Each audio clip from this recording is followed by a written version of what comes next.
Leetcode daily challenge, and in today's video we're going to be going through the daily question bitwise XOR of all pairings.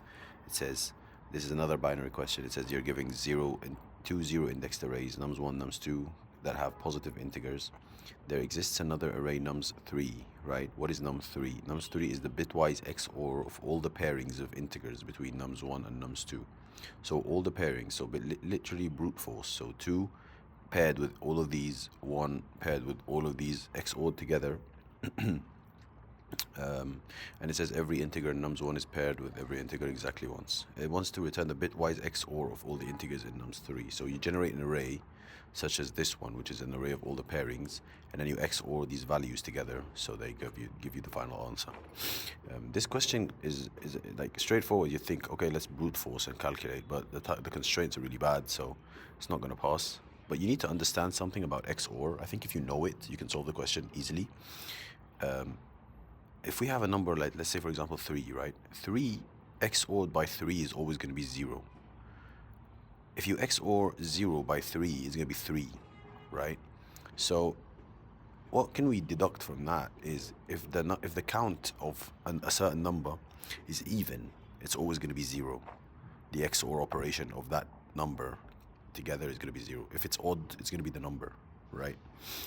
Just keep that in the back of your head, right? Because instead of brute forcing, why don't we just count the occurrences of the numbers, right? So for example, if I were to brute force, how many times would 2 appear? So 2 would have to get paired with all of these, right? So 2 on the nums1 of 2 is going to be appearing 4 times, right? The same as number 1 is going to be appearing 4 times. Number 3 is going to be appearing 4 times because they're all XOR together anyways. So generally, what happens is you XOR, like let's say for example you take a pair 2 and 10. You're going to XOR 2 and 10, right? That's a pair.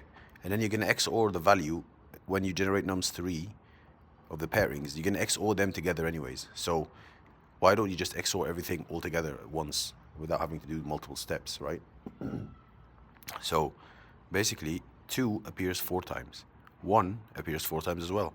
3 appears 4 times as well. So that means we can just count the number of occurrences for a certain number, and if it's even, we know that it's going to be 0 because XOR together, they're always going to be 0. If it's not, if it's odd, then it's just going to be the number. And that's what I did here.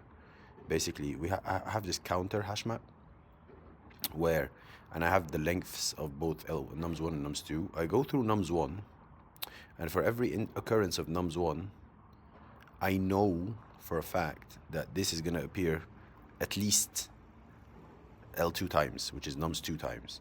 Because it might, the same number, like for example 2, it might be here as well. So when I iterate through nums2, it's going to be appearing nums1 times. So 2 is going to be appearing 3 times from the right side, right? Because it's just the same number.